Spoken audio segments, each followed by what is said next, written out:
I don't know if you can tell, but I'm trying something new today. The lighting in my apartment isn't that great, so I'm using the camera light for now. I don't know if I'm going to like it. We'll see how much of a difference it makes. It looks better on this camera. We'll see in editing, but yeah, the lighting in my apartment isn't that good, especially at night, because there's no lights on this side of the room. Now, during the day, the sun's coming through this giant window, so that can kind of make up for it, but I'm filming this late at night to make sure it gets up on time. So, we'll see how this works. I'm not wearing my chain or my glasses because the glare from this damn light was too bright. And it's gonna be hard to stare directly at the thing with that getting right in my eyes.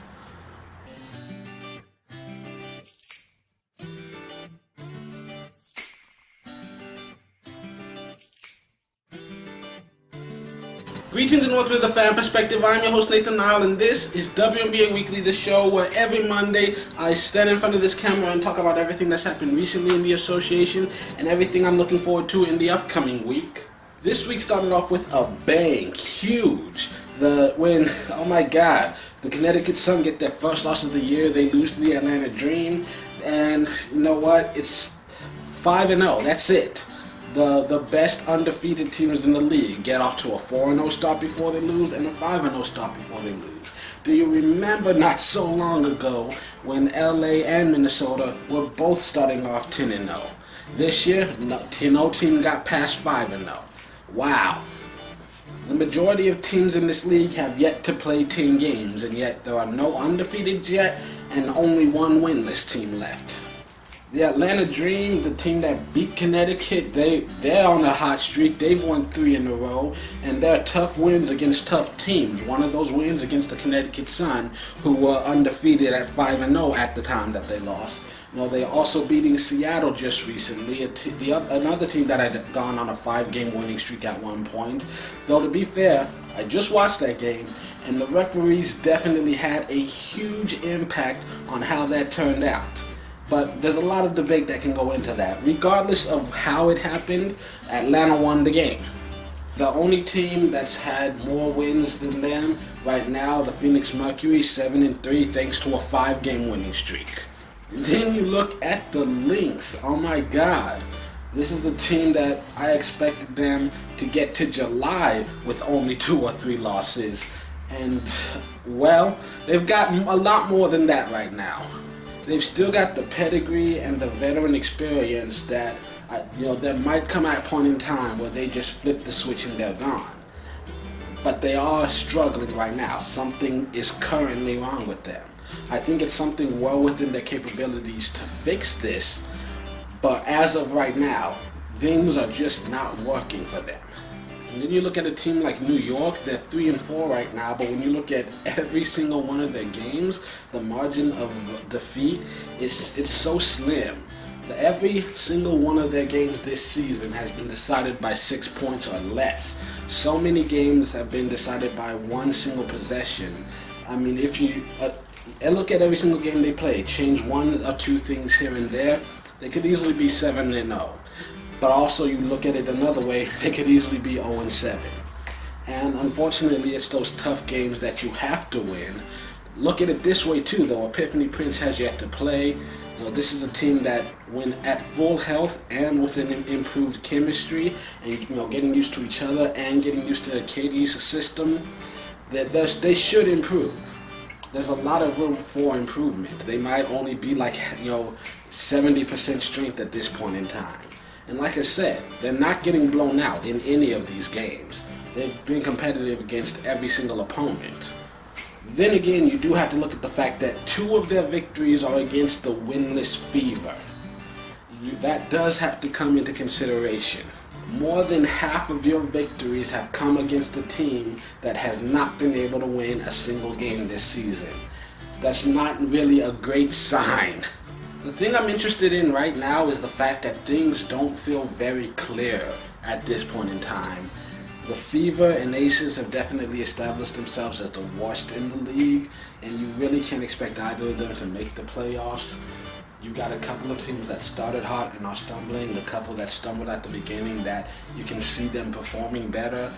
But right now, like I said, Fever and Aces at the bottom.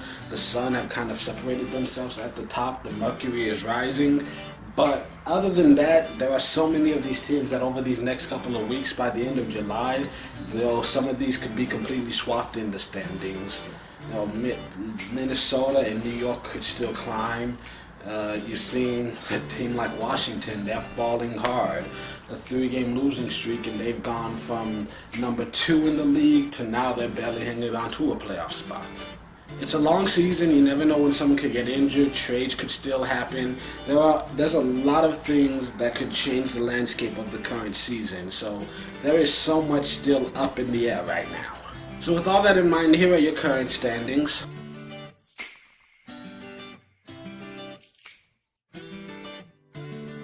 I want to take a brief moment to talk about the announcement you might have heard by now. The WNBA has made some rule changes to the All-Star game, and I personally love them. You see, the NBA did this last year where conferences kind of just disappear. The best vote getters get to be the team captains, and then they draft which players they want on their team. I love that. You saw it made a huge difference in the NBA, and at their All-Star game, last play of the game, Kevin Durant denying Steph Curry a chance for a game-tying shot.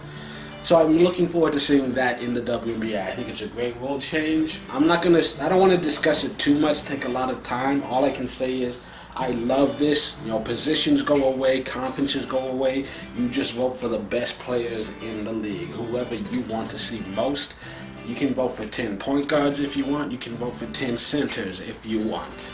And now we move on to the final segment where I talk about all the games that I'm looking forward to in the upcoming week. As always, I will tell you which ones are currently scheduled to air nationally. And for the rest, check your local listings, or you can watch every single game on WNBA League Pass.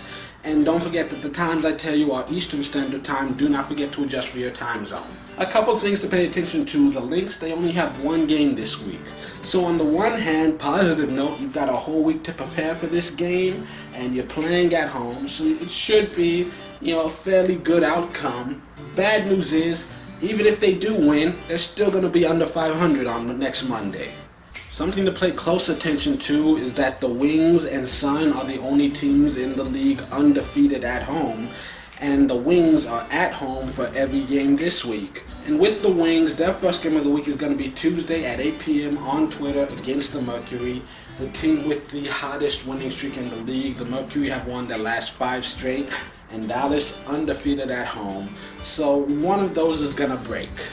When an unstoppable force meets an immovable object, something has to give. On Wednesday, you've got 2 games, both at 7 p.m. The Mystics and the Sun on ESPN2, the Aces and the Liberty on ESPN3. And then Thursday morning, you've got the Fever versus the Dream on NBA TV, 11:30 a.m. I already mentioned the Mercury and the Wings, but I'm also looking forward to a couple of other games that same night, Tuesday at 10:30 p.m. You've got the Dream. They've won 3 straight, but now they go up against the Sparks, who have been a top 4 team all season long. And another one I'm looking forward to is the Sun versus the Mercury Saturday night. The Mercury, 5-game winning streak, only the 3rd team to do that this season, and they're going to be tested. Dallas, like I said, has yet to lose at home. Cam Page is one of the few people that can pound for pound just match up evenly with Griner as far as size and athleticism. And then you've also got the Connecticut Sun. They've been the number 1 seed all season long. Well, that's it for this edition of WNBA Weekly. Tune in next Monday for another all-new episode. And until then, this has been The Fan Perspective. I'm your host, Nathan Lyle. Have a great week. Question of the week: how many rookies do you think are going to make the All-Star game? A'ja Wilson seems like a shoo-in. Kelsey Mitchell, she has a good shot. But I think that might be it, because even Kelsey, it might be tough to get in, because the league is just crowded with point guards like Skylar Diggins and Lindsay Whalen, and people like Lindsay. Even though she's having an off year, she and Simone might still get in just on name recognition alone. It's one of the problems with fan voting and media as well. Sometimes you give more credit to the big names who are having an off year.